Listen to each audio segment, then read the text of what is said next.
장 10절에서 11절 구약성경 408페이지입니다. 조금만 더 올려주시겠어요?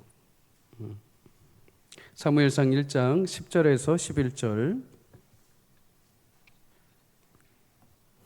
우리 1절에서 11절 2절 우리 한 목소리로 함께 하나님 말씀 합독하도록 하겠습니다. 시작. 한나가 마음이 괴로워서 여호와께 기도하고 통곡하며 서원하여 이르되 만군의 여호와여, 만일 주의 여종의 고통을 돌보시고 나를 기억하사 주의 여종을 잊지 아니하시고 주의 여종에게 아들을 주시면 내가 그의 평생의 그를 여호와께 드리고 삭도를 그의 머리에 대지 아니하겠나이다. 아멘. 오늘 본문을 가지고 기도 하나님의 역사가 되다 라는 제목으로 함께 말씀을 나누도록 하겠습니다. 여러분, 기도는 우리 개인의 소원을 넘어서 하나님의 역사를 이루는 하나님의 귀한 도구가 되는 줄 믿습니다. 그 이유를 보자면 처음에 기도는 작은 것에서 시작이 됩니다. 한 개인의 인생의 어떤 원통함, 문제 또는 애로사항, 여러 가지 나의 인생의 여러 시작점의 문제점들이 그 원인이 되죠. 그리고 그거를 하나님 앞에 가지고 나갑니다. 그런데 하나님이 그 작은 기도를 통해서 하나님의 뜻을 이루어갈 역사를 만들어내십니다. 놀랍죠. 때로는 하나님의 어떤 환경과 상황을 하나님의 역사로 이루시는데 내 보잘것없는 기도를 사용하셔서 응답하셔서 만드시기도 합니다. 때로는 하나님이 보잘것없는 우리 가정에 우리 자녀들을 위해서 기도할 때 하나님이 그 자녀들의 기도에 응답을 하셔서 그 자녀들을 이 시대 가운데 하나님 필요한 일꾼들로 세워가시는 역사로 만드시기도 합니다. 성경에 보면 자녀를 낳지 못해서 원통함 가운데 하나님 앞에 나온 여인들이 있습니다. 대표적으로 아브라함의 아내 사라, 그리고 오늘 본문에 등장하는 한나, 그리고 신약에 있는 엘리사벳이 그렇습니다. 이 여인들 모두 자식을 잉태하지 못하는 아픔, 고통 가운데 있었습니다. 개인적으로 이건 개인 가정사죠. 개인의 원통함이고 개인의 안타까움입니다. 그런데 그것을 하나님 앞에 가지고 나갔을 때 하나님이 그 간구에 응답하셔서 이 시대를 이끌어갈 수 있는 믿음의 귀한 제목들을 태어나게 하십니다. 그것은 그냥 한 가정의 어떤 대를 이을 정도가 아닙니다. 하나님이 예비하시고 약속하신 일을 이루시기 위한 구원의 빛을 이루시고 민족의 후대를 이루시기 위한 하나님의 쓰임받는 일문들을 그 기도를 통한 여인들의 역사를 통해서 이루어내신 거죠. 그 여인들의 아들들이 이삭, 사무엘, 세례 요한입니다. 하나님이 시대마다 귀하게 쓰임받게 하신 인물들이죠. 여러분, 이처럼 우리는 작은 나의 기도를 올리지만 하나님은 우리의 기도를 통해서도 하나님의 역사를 이루시는데 귀하게 사용하시고 응답하시는 분인 줄 믿습니다. 그러니 오늘 나의 간구와 나의 기도를 너무 작게 여기지 마십시오. 하찮게 여기지 마십시오. 개인적으로 나의 원통함과 나의 아픔과 나의 고통과 나의 부족함을 하나님 앞에 아뢰일지라도 하나님 그 기도마저도 하나님의 역사를 이루시는 귀한 도구로 사용하시는 분이십니다. 오늘 마음껏 하나님께 부르짖고 간구할 때 여러분의 기도를 하나님이 하나님의 역사의 한복판에 귀한 불쏘시개와 같이 사용하시는 은혜가 있기를 주의 이름으로 간절히 축복합니다. 오늘은 사무엘의 모친 한나의 기도를 통해서 잠시 은혜를 나눠보려고 합니다. 우리 1장 1절을 함께 읽어봅니다. 시작. 에브라임 산지 라마다임 소밈에 에브라임 사람 엘가나라 하는 사람이 있었으니 그는 엘로임의 아들이요 엘리우의 손자요 도우의 증손이요 숲의 현손이더라. 아멘.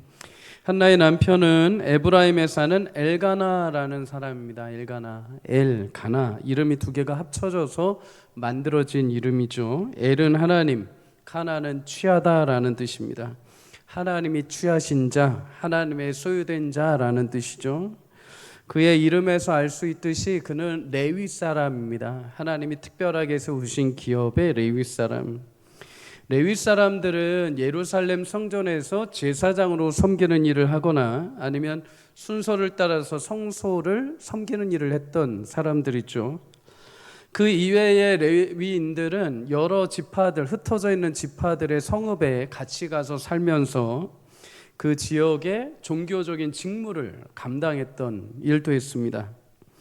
한나의 남편은 레위인 엘가나, 어떻게 보면은 안정적인 직무를 가지고 있고 또 무엇보다도 믿음의 가정이었다는 것이죠. 그런데 여러분, 믿음의 가정이라 하더라도 고통이 없는 것은 아닙니다. 믿음의 가정이라 하더라도 어려운 일이 있고 눈물이 마르지 않을 순간들이 있다는 거죠. 1장 2절에 이렇게 말합니다. 그에게는 두 아내가 있었으니 한 사람의 이름은 한나, 한 사람의 이름은 브닌나라. 브닌나에게는 자식이 있고 한나에게는 자식이 없었더라. 가장 큰 고통 가운데 하나는 한나, 이 여인에게 남편이 레위인이고 그럴듯한 직무가 있고 믿음의 가정이긴 하지만은 한나에게 고통이 하나 있는데 그게 뭐냐면 자녀가 없다는 것이죠. 한나라는 이름의 뜻은 매력적이다, 사랑받는 자다라는 뜻입니다. 매력적이고 남편에게 사랑받을 만한 여인입니다. 그럼에도 안타깝게 자녀가 없는 것. 그 당시에 사람들은 자녀가 없는 것을 여인에게 문제 삼았습니다. 여인이 문제가 있는 것이고, 혹은 더 나아가서 하나님이 여인에게 무엇인가 문제를 삼으시고 징벌을 주시기 때문이다라고 믿었죠. 그러니 남편이 레위인이고 안정적인 믿음의 가정의 아내라 하더라도 주변의 사람들의 시선, 또 주변 사람들의 이야기가 들릴 수밖에 없었겠죠. 그것 또한 큰 상처였을 것입니다. 그런데 한나의 고통은 여기서 멈추지 않았죠. 바로 두 번째 아내인 브닌나 때문입니다. 고대 사회의 문화는 첫 번째 아내가 자녀를 낳지 못하면 두 번째로 아내를 맞이해서 그 남편의 자식들을 낳아 기업을 잇게 했죠. 엘가나 역시 두 번째 아내인 브닌나를 아내로 맞이해서 자식을 낳게 했습니다. 그의 의도를 알 수 있는 것이 뭐냐면 이 브닌나의 이름의 뜻은 풍요롭다, 다산 이런 뜻이 있습니다. 엘가나는 한나가 매력적이고 아름답지만 자녀를 못하고 있기에 풍요, 다산적인 의미를 가진 브닌나를 아내로 맞이해서 자식을 낳게 한 것이죠. 여러분, 이 모든 과정이 인간적으로 보면은 한편으로 이해가 됩니다. 그런데 한나에게는 이게 굉장히 큰 쓰라림이죠. 고통이죠. 내가 아내로서 자녀를 낳지 못해, 또 그 낳지 못하는 현실 때문에 두 번째 아내를 맞이하고, 또 낳지 못하는 현실 때문에 사회에서 사람들이 자신을 바라보는 시선이 곱지 않은 것. 그런데 여기에 더해서 한나에게 한 가지 더 큰 고통이 찾아옵니다. 그게 무엇인가? 사무엘상 1장 6절에 우리 다 함께 읽습니다. 시작. 여호와께서 그에게 임신하지 못하게 하심으로 그의 적수인 브닌나가 그를 심히 격분하게 하여 괴롭게 하더라. 아멘. 자녀가 없는 것, 하나님이 태문을 막으시는 것, 그것도 서러운데 두 번째 아내인 브닌나가 한나의 마음을 괴롭게 했다. 성경은 브닌나를 한나의 적수라고 표현을 합니다. 적수, 경쟁자, 괴롭히는 자라는 뜻이죠. 여러분, 가정 안에 경쟁자가 있으면 얼마나 그게 괴로운 일입니까? 먹을 때마다 경쟁자가 있고, 밥 먹을 때, 공부할 때, 막 씻을 때, 우리 집에 그런 애들이 있거든요. 서로 경쟁을 해요. 시끄럽습니다. 너무 시끄러워요. 굉장히 고통스럽죠. 같은 편이 되어주고 서로 위로해주고 세워줘야 할 가족이 서로가 이기려고 합니다. 큰 고통입니다. 여러분, 브닌나는 비록 한나가 자신보다 엘가나의 첫째 아내로 먼저 왔을지 모르지만 한나가 자식이 없음을 조롱하고 모멸감을 안겨주게 됩니다. 무시한 거죠. 그럼 브닌나는 왜 굳이 자식이 없는 한나를 불쌍히 여겨주지 않고 왜 굳이 그렇게 매몰차게, 왜 그렇게 나쁘게 돼 있는가? 사실 브닌나도 어떻게 보면은 고통스러운 여자죠. 1장 7절에 보면 엘가나와 그의 가족이 매년마다 여호와께 성전에 올라가서 절기를 드리기 위해, 예배를 드리기 위해 정한 날을 찾아가게 됩니다. 제사를 드릴 때마다 빠지지 않는 게 화목제라는 제사가 있습니다. 화목제. 화목제의 경우에는 하나님 앞에 하나님 주신 은혜에 감사함으로 제사를 드리고 드린 제물을 이제 가족끼리 나눠 먹는 것입니다. 하나님이 우리에게 화평케 하신 은혜, 또 우리에게 내려주신 복의 은혜를 감사하면서 우리 가족끼리 그 제물을 나눠 먹으면서 화평케, 화목케 하는 것이죠. 그런데 이때 제물을 이렇게 나누는데 남편인 엘가나가 브닌나와 자식들에게 일정량을 주고 한나에게는 특별히 갑절 2배를 먹을 것을 주는 것입니다. 상식적으로 생각하면 혼자 있는 한나를 적게 주고 자식이 있는 브닌나에게 갑절을 주는 것이 맞죠. 그런데 이 엘가나는 한나를 더 사랑했기에 더 많은 양의 제사 음식을 한나에게 보여줍니다. 좀 주려면 보이지 않게 몰래 주던가 하지 대놓고 그거를 브닌나 앞에서 보여주니 브닌나 속이 뒤집어지죠. 브닌나도 화가 나죠. 질투가 나죠. 그래서 한나를 적수로 생각하여 남편이 나는 사랑 안 하고 한나만 사랑한다. 자식은 내가 낳아줬는데 왜 한나만 저렇게 갑절을 주는가 하면서 한나에게 분풀이를 하기 시작을 한 것입니다. 어떻게 보면 한나나 브닌나 모두 결핍으로 인한 고통의 시간들을 겪고 있는 거죠. 한나는 비록 첫째 아내이지만 자식이 없음에 대한 결핍, 사회의 시선들의 풍요로운 따사로운 시선이 아니라 날카로운 시선, 또한 브닌나를 통해서 찾아오는 위로가 아니라 모멸감과 경멸함. 브닌나는 반대편으로 보자면 자녀들은 있었지만 한나만큼 남편에게 사랑받지 못하는 결핍의 고통이 있었습니다. 여러분, 이렇게 누구나 그 내면에 각자 가지고 있는 결핍, 여러 가지 고통들이 있다는 거죠. 그것은 믿는 사람이든 믿지 않는 사람이든 누구나 다 동일합니다. 그런데 믿는 사람에게 이 고통이, 오늘 본문은 우리에게 믿음을 가진 사람들은 그 고통이 우리를 어디로 이끌어가는지를 보여주고 있습니다. 브닌나는 그 고통을 가지고 어디로 가냐면은 한나에게 갑니다. 사람에게 가는 거죠. 한나에게 가서 그 고통을 한나에게 분풀이를 해버립니다. 한나를 모멸하고 한나를 멸시합니다. 그 고통을 어떻게 해서든 한나를 통해서 풀어보려고 한 것이죠. 그런데 여러분, 그 고통은 사람으로 해결되지 않습니다. 사람은 누군가를 멸시하고 제거한다고 해서 사랑을 받을 수 있는 존재가 아니기 때문이죠. 반대로 한나는 찾아오는 고통을 가지고 어디로 갔는가? 브닌나를 찾아가지 않고 세상 사람들을 찾아가지 않고 하나님을 향해 찾아갑니다. 그 고통을 끌어안고 하나님을 향해 가는 거죠. 오늘 말씀해 주시는 교훈이 있습니다. 첫째는 여러분, 고통은 신자를 기도의 자리로 이끈다는 것입니다. 사무엘상 1장 10절에 이렇게 말합니다. 한나가 마음이 괴로워서 어디로 갔냐? 여호와께 기도하며 통곡하였다. 여러분, 마음이 괴롭고 힘들 때마다 세상에 나가서 한잔 하는 것도 좋겠지만, 밖에 나가서 하는 것도 좋겠지만, 사람들과 만나서 막 수다 떠는 것도 좋겠지만, 신자라면 하나님께 나와 그 마음을 토로하고 간구할 수 있기를 주의 이름으로 축복합니다. 한나는 마음이 괴로움과 원통함을 가지고 하나님 앞에 나와 간구합니다. 성경은 우리에게 항상 기도할 것을 말씀하죠. 항상 기도해라. 그런데 항상이라는 말에는 기쁠 때나 좋을 때만 있는 것이 아닙니다. 네가 괴롭고 고통스러울 때, 마음이 힘들 때도 포함되어 있습니다. 우리는 이것을 종종 오해해서 의무로 생각을 합니다. 의무로. 좋을 때는 그래도 기분이 좋으니까 나와서 예배하고 기도해요. 근데 마음이 힘들면 내가 지금 그럴 기분 아니라는 거예요. 내가 지금 이 시국에 나가서 예배하고 이 시국에 가서 기도할 기분 아니라는 거죠.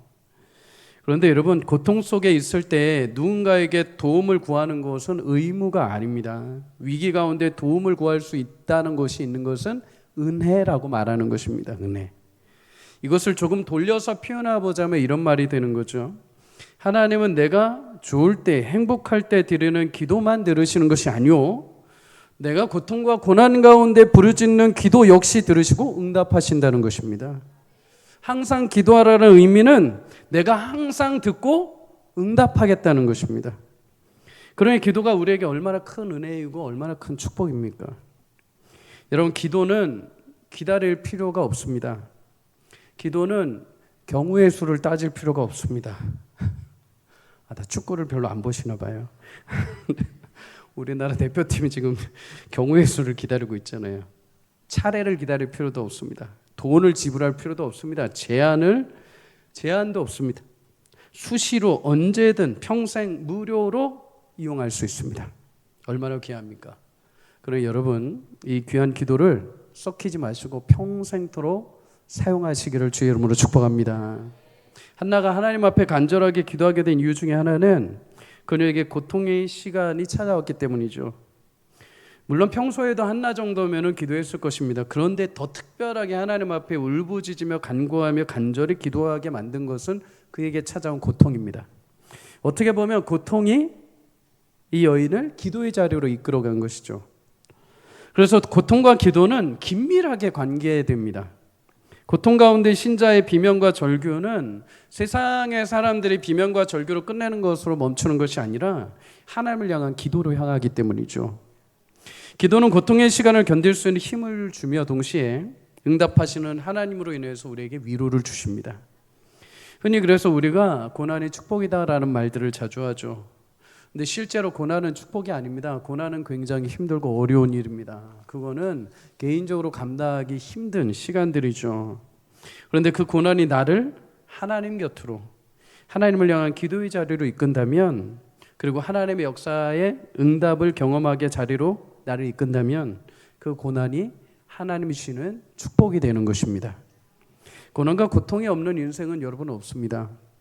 어떤 목사님이 그래서 이런 표현을 하더라고요. 고통이 우리를 찾아낸다. 여러분들이 아무리 꽁꽁 숨어가지고 고통아 날 찾아봐라, 나는 절대 고통 안 받고 살 것이다 라고 해도 고통이 찾아낸다는 겁니다. 찾아내서 적절하게 고통을 가한다는 거죠. 늘 우리 곁에 따라다닌다는 겁니다. 그런데 여러분, 그 고통을 자세히 보십시오. 세상 사람들에게 고통은 피하고 원망거리가 되고 해결하고 싶은 것이 됩니다. 그러나 신자는 고통이 우리를 어디로 이끌어가는가? 기도의 자리로 이끌어간다는 거죠. 이스라엘 왕 중에 히스기야라는 왕이 있습니다. 이 왕이 유명한 이유 중에 하나는 물론 선한 왕이기도 하지만 그의 특별한 간구에 하나님이 응답하신 왕이기 때문입니다.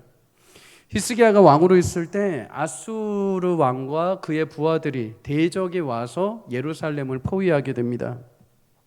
여러분, 많은 대군들, 적군들이 와서 이스라엘을 포위하는데 그 왕이 아수르의 군대 장관이 와서 막 조롱을 합니다. 니까지 것들이 뭐 하나님이 너희를 심판하도록 우리를 보내셨다. 히스기야가 뭐 하나님이 도우신다고 하는데 히스기야 말 듣지 마라. 이 말을 또 주구장창 아랍어로 잘 해가지고 이스라엘 백성들이 다 듣게 만든 것입니다. 여러분, 한 나라의 왕으로서 적군에게 포위당하고 대적들이 자신의 눈앞에서 하나님과 자신을 향해서 백성들 앞에서 조롱거리가 된다는 것, 그것만큼 수치스러운 일은 없을 것입니다. 히스기야의 마음이 아마 처참했을 겁니다. 그런데 히스기야가 그런 고통 가운데 오직 주인이신 하나님께 간구합니다. 열왕기하 19장 19절 함께 읽습니다. 시작. 우리 하나님 여호와여, 권하건대 이제 우리를 그의 손에서 구원하옵소서. 그리하시면 천하만국의 주 여호와가 홀로 하나님이신 줄 알리어다. 아멘. 자신의 비참함이나 모멸감보다 하나님을 비방하는 그들을 두고 주께 간구합니다. 여호와의 사자가 임하셔서 이 기도에 응답하시어 아수르 군대 18만 5천 명을 그 자리에서 치시는 응답을 베풀어 주십니다. 나라의 큰 고난, 고통의 시간이 지나고 나서 히스기야는 개인적인 고통이 또 찾아오죠. 오늘 하나님이 이사야 선지자를 통해서 히스기야에게 말씀하십니다. 네가 곧 병들어 죽게 될 것이다. 이 예언을 하시고 나서 하나님이 그러니까 너는 집을 정리해라 이렇게 말씀하십니다. 집을 정리해라 라는 말씀은 하나님이 이 뜻을 이루기 위해서 결정하셨다, 작정하셨으니 너는 토달지 말고 준비해라, 죽음을 준비해라 이것입니다. 여러분, 이 고통은 대신 누가 죽어줄 수 없습니다. 하나님이 명하신 죽음, 이거 누구 피할 수가 없습니다. 근데 히스기야가 이 고통을 안고 하나님 앞에 벽을 두고 기도를 합니다. 벽에 머리를 기대며 하나님 앞에 간구를 하죠. 열왕기하 20장 3절을 한 번 더 읽습니다. 시작. 여호와께 구하오니 내가 진실과 전심으로 주 앞에 행하며 주께서 보시기에 선하게 행한 것을 기억하옵소서 하고 히스기야가 심히 통곡하더라. 아멘. 이 진실한 고백과 간구에 하나님 응답하셔서 히스기야의 생애를 15년을 연장시켜 주십니다. 사랑하는 여러분, 고통은 한 나라의 위대한 왕뿐만 아니라 한 가정의 작은 여인까지 모두 하나님 앞으로 이끌어옵니다. 하나님 그 통곡과 간구 속에 응답하셔서 하나님의 열심으로 하나님의 영광을 드러내 보여주십니다. 종종 이런 생각을 해봅니다. 요즘에 가정마다 반려견들을 많이 키우시죠. 반려견들, 강아지들을 그렇게 좋아하고 키우는 이유는 강아지들은 주인만 보기 때문입니다. 집에 딱 들어갔는데 자녀들은 인사 안 하는데 강아지는 와서 막 반깁니다. 밥 먹을 때 자녀들 옆에 안 하는데 강아지는 와서 막 같이 막 먹자고 합니다. 잠잘 때 아이들도 옆에 안 오는데 강아지 막 옆에 와서 같이 잡니다. 그러니 강아지를 좋아할 수밖에 없죠. 근데 만약에 밖에 나갔는데 강아지가 나를 따라오지 않고 옆집 아저씨를 따라가면, 자꾸만 엉뚱한 데를 가면 여러분 어떻게 하시겠습니까? 서운하다고 내치지 않겠죠. 그때는 필요한 게 뭐다? 개목걸이죠. 개줄을 목에 걸어서 끌고 가는 겁니다. 물론 다른 사람들이 위협받지 않도록 하는 것도 있지만 동시에 내가 주인인 것을 알려주는 거죠. 여러분, 하나님은 우리 인생의 온 우주 만물의 창조주요 주인이신 줄 믿습니다. 하나님은 창조하신 그 모든 것 가운데 자신이 주인 되심을 알려주시기 위해서 우리에게 그것을 보여주셨습니다. 시편 19편 1절에 이렇게 말합니다. 하늘이 하나님의 영광을 선포하고 궁창에 그의 손으로 하신 일을 나타내시는도다. 마치 하나님이 내가 여기 있다, 내가 모든 것을 창조한 여호와다, 너의 주인이고 내가 너희와 함께한다라는 것을 계속 알려주시고자 하시는 거죠. 해와 달과 별과 바다와 짐승과 언덕과 산이, 가축이, 계절의 신비가 모두 하나님이 창조주요 하나님이 주인 되심을 온 만방의 백성들에게 알려주는 사인과도 같은 것입니다. 그럼에도 사람들이 하나님의 실존적인 임재와 은혜를 깨닫지를 못하죠. 그러니 하나님이 말씀으로 이제 계시를 하십니다. 성경의 말씀대로 하나님을 믿는 자에게는 모든 하나님의 자녀가 되는 권세를 주셨고, 골로새서 1장 16절의 말씀처럼 모두가 다 하나님을 위해 창조되었음을 하나님 말씀의 계시로 알려주셨습니다. 그런데 그럼에도 때로 우리가 이 사실을 간과할 때가 있습니다. 너무 바쁘다는 이유로, 피곤하다는 이유로, 공부해야 한다는 이유로, 즐길 거리가 많다는 이유로, 그래서 하나님의 주인 되심을 망각해버리는 거죠. 그러면 하나님은 그때 이제 어떤 방법을 쓰시는가? 하나님 이제 고통의 방법을 쓰십니다. 정신없이 쳇바퀴처럼 굴러가던 인생 속에 하나님이 한 번씩 브레이크를 잡아주시는 거죠. 내가 감당할 수 없는 고통이 찾아오면 그때에서야 우리는 내 인생의 주인이 내가 아님을 체험하게 됩니다. 내가 모든 거 다 할 수 있을 것 같고, 내가 오기를 부리고, 내가 방법을 찾고, 내가 물질로 사람들을 동원해서 뭔가 다 하면 다 될 걸로 착각을 하는데, 인간의 무지함 속에 고통 가운데 찾아오게 되면 그때서야 나의 무력감과 한계를 깨달으면서 비로소 그때 전능하신 하나님이 보이기 시작하는 겁니다. 누가복음 15장에 보면 둘째 아들이 자신에게 주어진 유산을 가지고 자신만만하게 세상으로 향해 나갑니다. 이것만 있으면 내 마음대로 다 살 수 있고 내가 원하는 대로 살 수 있다. 자신만만하며 세상에 나가죠. 그런데 세상의 쓴맛을 봅니다. 세상의 고통스러움을 보고 돌아오죠. 자신의 무력감과 무능, 실패, 인생의 고통을 안고 아버지께 돌아올 때 비로소 아버지 품 안에서 평안을 누리게 됩니다. 여러분, 하나님은 우리에게 화려한 유산, 화려한 재물, 명성으로, 건강한 몸으로, 어떤 실력으로 하나님의 살아계심과 능력을 보여주시기도 합니다. 그런데 희한하게 그것들이 우리에게 주어지면 우리는 주신 하나님을 바라보기보다도 그 능력과 그 명성과 그 재물과 그 실력과 그 화려함들에 우리의 매력을 빼앗겨 버립니다. 우리의 마음을 빼앗겨 버리죠. 그래서 하나님은 그 모든 것의 진정한 주인 되심을 알게 하시기 위해 때로는 고난과 고통을 우리 가운데 허락하십니다. 그리고 그 고통이 찾아올 때 비로소 우리는 지난 삶을 돌아보고 하나님을 기억하고 다시 기도의 자리로, 하나님을 만나는 자리로 우리 돌아오게 되는 것이죠. 사랑하는 여러분, 고통스러운 일, 앞날에 어려움이 찾아왔을 때 그것을 그저 한탄하고 그것을 누구의 실수와 잘못으로 끝내는 것이 아니라 우리 하나님을 만나는 기도의 자리로 나를 부르셨음을 믿고 기도의 자리로 여러분 사랑하는 주님께서 계시는 그 자리로 나와 주께 간구하는 은혜가 있기를 주의 이름으로 축복합니다. 내게 어려움이 있습니까? 내 고통스러운 시간들이 있습니까? 또는 나를 힘들게 하는 사람들이 있습니까? 그 모든 것이 하나님이 나를 기도의 자리로 부르시는 하나님의 사인임을 여러분 기억하시기를 주의 이름으로 축복합니다. 시편 50편 15절은 이렇게 말합니다. 함께 읽습니다. 시작. 환난 날에 나를 부르라. 내가 너를 건지리니 네가 나를 영화롭게 하리로다. 아멘. 성경은 성도가 고통 가운데 있을 때 가장 합당한 행동, 가장 유익한 행동을 기도라고 말씀하십니다. 기도는 고통 가운데 하나님만이 나를 도우시며 하나님만이 나를 수렁에서 건지실 수 있음을 고백하는 우리의 믿음의 태도입니다. 한나와 같이 힘으로 할 수 없고 불가항력적인 일로 인하여 우리의 마음을 격동케 하는 일들, 마음이 뒤집어지고 상하는 일들이 얼마든지 우리 가운데 찾아올 수 있습니다. 여러분, 그 고통의 순간들이 그리스도 예수 안에서 여러분을 하나님께서 새롭게 하나님의 역사로 초청하시고 그 기도를 통해서 하나님의 역사를 이루시는 하나님의 귀한 은혜의 도구가 됨을 기억하시기를 주의 이름으로 축복합니다. 신자는 그래서 고난을 하나님의 역사의 시작으로 만들 수 있는 유일한 존재들입니다. 세상 사람들은 고통이 찾아오면 그 고통의 원인을 밝히고 누구 때문인지 밝혀내서 그것을 복수하고 그것을 심판하는 것에 관심이 있죠. 그러나 하나님은 그 고통을 가지고 하나님 앞에 나오는 성도들을 하나님의 역사로 만들어 가십니다. 하나님의 구원의 놀라운 일들로 이루어내십니다. 여러분, 오늘 이 기도의 시간이 여러분들에게 고통의 아픔의 시간의 연장이 아니라 그 고통을 가지고 기도함으로 하나님의 귀한 역사의 시간이 되는 귀한 축복의 시작점이 되시기를 주의 이름으로 간절히 축복합니다. 오늘 11절 한 번 더 읽어봅니다. 시작.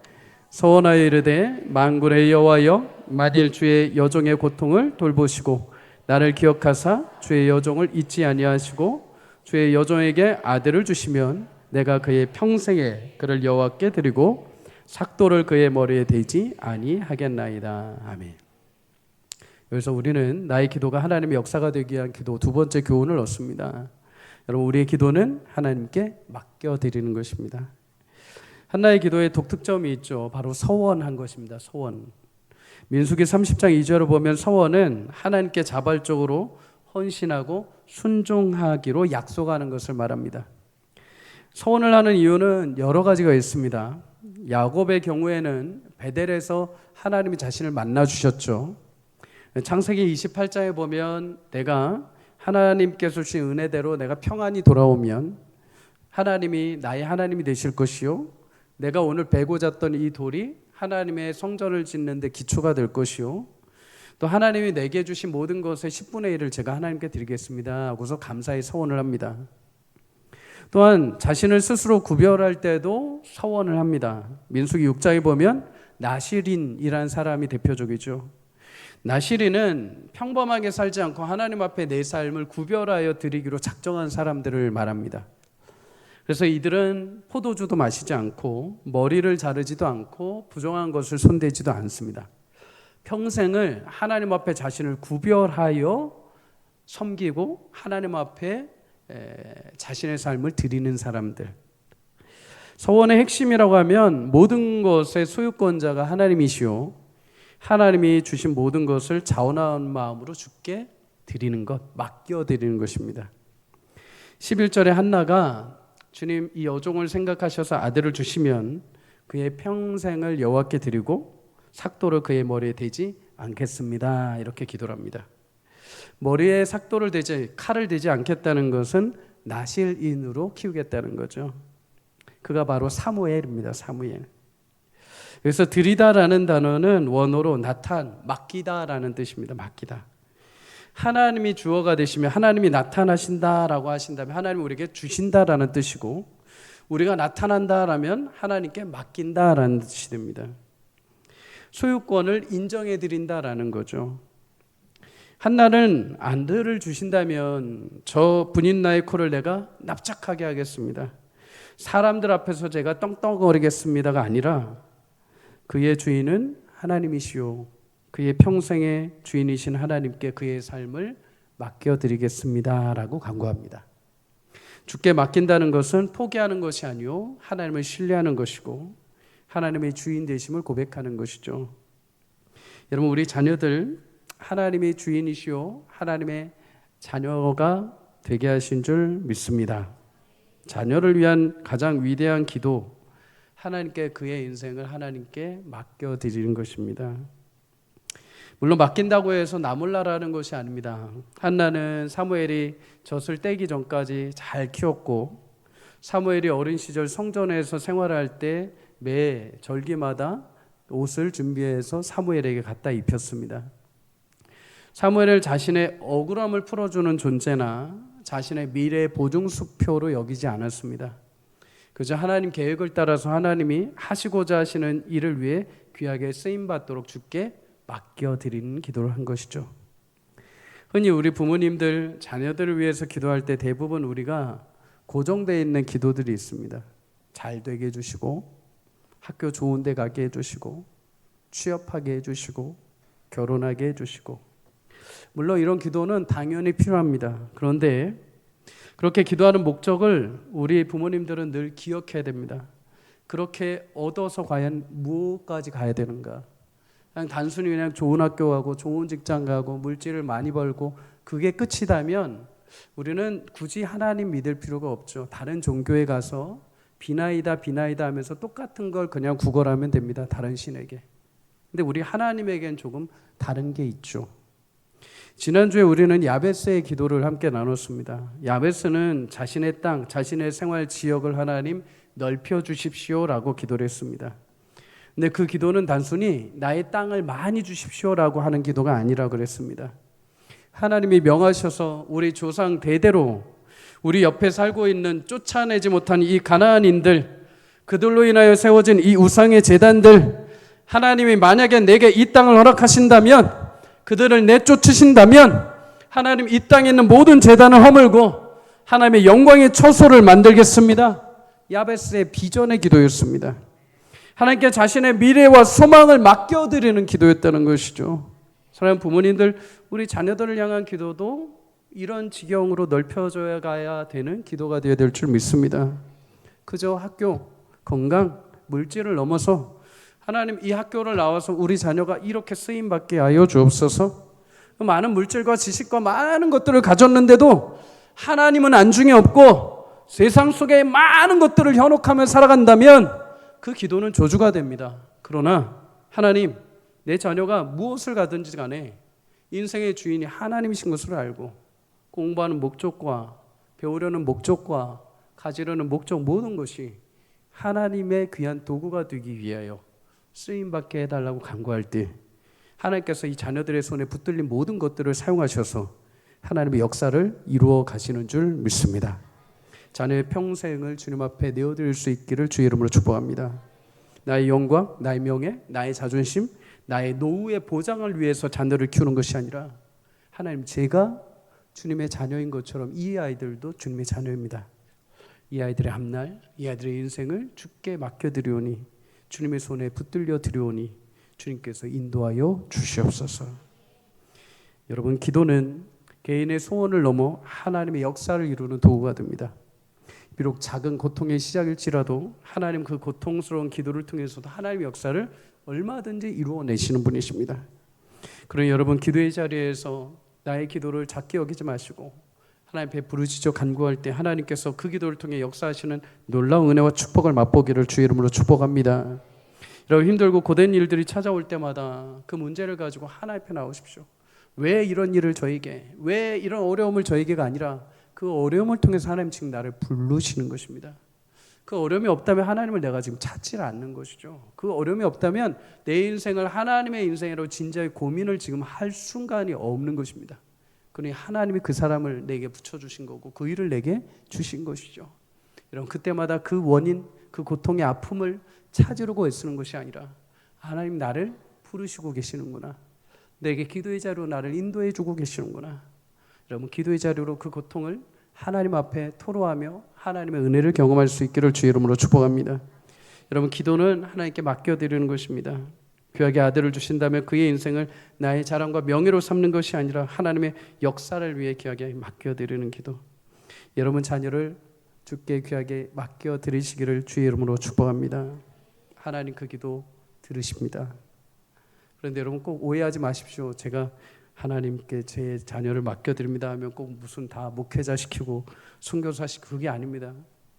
사업장이든 직장이든 회사든 학교든 연구원이든 어디든지 간에 하나님의 일꾼들이 필요합니다. 신실한 사람들, 하나님을 경외하고 신적인 마인드, 신본적인 마인드를 가지고 이 땅을 바라보며 사람들에게 영향을 끼쳐야 되는 사람들이 얼마든지 많이 필요합니다.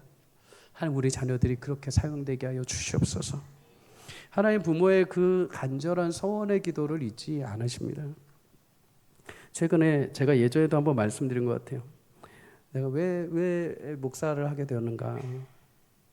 예전에 아버지가 처음에 저한테 제가 신대원 갔을 때는 이것만 먼저 얘기를 해주셨습니다. 네가 옛날에 아빠 가게 앞에 이렇게 찻길에 있는데 막 뛰어다니다가 저기 아빠가 온다고 해서 막 어린 나이 막 뛰어오다 버스가 확 왔는데 버스 탁 튀었는데 바퀴 아래까지 들어갔다.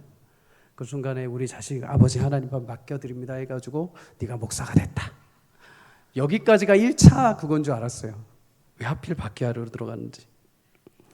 그런데 최근에 몇 개월 전에 또 숨겨진 비하인드가 있더라고요. 어머니가 이제 교회에서 기도원을 가신 거예요. 기도원을 가신데 이제 그 당시 아버지 신앙이 막 깊지 않으신 상태. 어머니가 기도원을 가시는데 형, 누님, 저 이렇게 데리고 기도원에 가신 겁니다. 근데 이제 아버지가 이제 신앙이 별로 없으신데 이제 자녀들하고 다 데려가니까 이제 막 마음에 화가 나신 거예요. 화가. 근데 이제 어떤 분이 와가지고 이제 아버지를 이제 어디 다른 기도원을 데리고 가니까 이제 다르게 기도원을 가신 거예요. 신기하죠? 막 화가 나는데도 기도원 가자 해서 다른 기도원을 간 거예요. 근데 그 기도원 가가지고 아버지가 믿음이 없으신데 이제 은혜를 받으신 거죠. 그러니까 여러분 혹시 어려운 일이 있으시다고 해서 기도원 함부로 가시면 안 돼요. 기도원 가시면 은혜 받아버려요. 은혜 받으시면서 거기에 이제 우리 아들 중에 이제 하나를 하나님 앞에 드리겠습니다. 이렇게 기도가 된 거예요. 근데 그 하나가 제가 되어버린 것이죠. 근데 꼭 저만은 아닌 것 같아요. 작년에 이제 저희 형님이 장로로 이제 임직이 되셨거든요. 예. 근데 제가 하나님께서 기도할 때 그 서원하심으로 인해서 자녀들을 키워오시는 것도 참 중요한데 하나님께서 그 기도 철없을 때 한 기도뿐만 아니라 그 기도로 자식들을 내어드렸을 때 얼마나 하나님께서 그 가정을 복 주시는지를 제가 최근에 좀 알게 되었습니다. 뭐냐면 저희 외숙부가 돌아가셨거든요. 몇 개월 전에, 한 달 전에. 근데 이제 보통 장례식 가면 좀 이제 침울하잖아요. 근데 저희는 다 믿는 가정이니까 막 침울하지가 않거든요. 근데 이제 형님 가정하고 저희 가정이 이제 다 들어온 거죠. 근데 저희 형님은 이제 장로 임직을 받았는데 훈련을 되게 속된 말로 빡시게 받으신 겁니다. 전도 폭발 훈련까지 다 받은 거예요. 근데 전도 폭발 하신 분들 아시겠지만 이제 전도 임상을 하셔야 돼요. 그죠? 몇 명을 데리고 전도를 실제로 해야 돼요. 근데 외숙부가 돌아가셨는데 외숙모가 나이가 많으시거든요. 근데 저도 깜짝 놀랐습니다. 형님이 외숙모한테 가서 장례식장에서 전도를 하고 있는 거예요. 목사도 안 하고 있는데 막 전도를 하고 있는 거예요. 막 전도를. 근데 제가 그 모습 보면서 참 귀하다. 귀하다. 그래서 우리 피택자 훈련도 해야 되나. 그런데 이렇게 막 형님이 막 전도하시고 막 이렇게 이제 아멘 아멘 하고서 예수 믿을게 이렇게 하는데 그때 형님이 저를 딱 보는 거예요. 그리고 아버지도 저를 딱 보는 거예요. 뭐 하라는 걸까요? 기도하라는 거죠. 그래서 가족이 이제 제가 기도를 했습니다. 그러니까 아버지는 이게 좋은 겁니다. 이게 행복한 겁니다. 그냥 뭐 자식들이 돈을 많이 벌고 자식들 어디 나가서 이름을 화려하게 내걸고 그게 아니라 자식들이 하나님 나라를 위해서 복음을 전하고 하나님 나라를 위해서 영혼을 구원하는 게 그냥 그게 너무나 행복하고 감사한 거죠. 장례식장에서 구원을 위해서 자식들이 쓰임받는 게 얼마나 크고 위대한 일입니까? 사랑하는 여러분, 하나님은 부모의 기도 하나도 땅에 떨어뜨리지 않고 다 기억하십니다. 그 기도를 들으십니다. 여러분이 지금 소원하고 기도하는 바대로 하나님 이루실 것입니다. 근데 여러분들이 소원하는 그 기도가 부디 세상에 그냥 화려한 가치로, 세상에 그냥 명예의 가치로 끝나는 것이 아니라 영원을 사모하는 기도가 우리 자녀들에게 심어지기를 주의 이름으로 축복합니다. 그럼 하나님이 반드시 영혼을 사모하는 놀라운 일들을 위해서 나머지는 다 붙여주실 겁니다. 필요한 것들은 다 도구로 붙여주시고 마침내 그 아이를 귀하게 하나님 나라의 역사의 일꾼으로 사용하실 줄 믿습니다. 한나의 고통스러운 그 절규와 부르짖음을 하나님 들으시고 암흑스러운 그 이스라엘의 귀한 빛과 같은 사무엘 선지자를 세워 모든 이스라엘 민족을 생명의 길로 인도했던 것처럼 여러분 자녀들이 하나님 앞에 귀하게 그렇게 기도함으로 쓰임받아 여러분에게도 기쁨이요 영광이요 우리 자녀들이 하나님에게도 귀한 영광이 되는 귀한 놀라운 자녀들이요 또 그런 기도로 하나님 앞에 하나님의 역사를 이루는 귀한 우리 부모님들 되시기를 주의 이름으로 간절히 축복합니다. 우리 함께 찬양하며 우리 기도의 자리로 나아가겠습니다.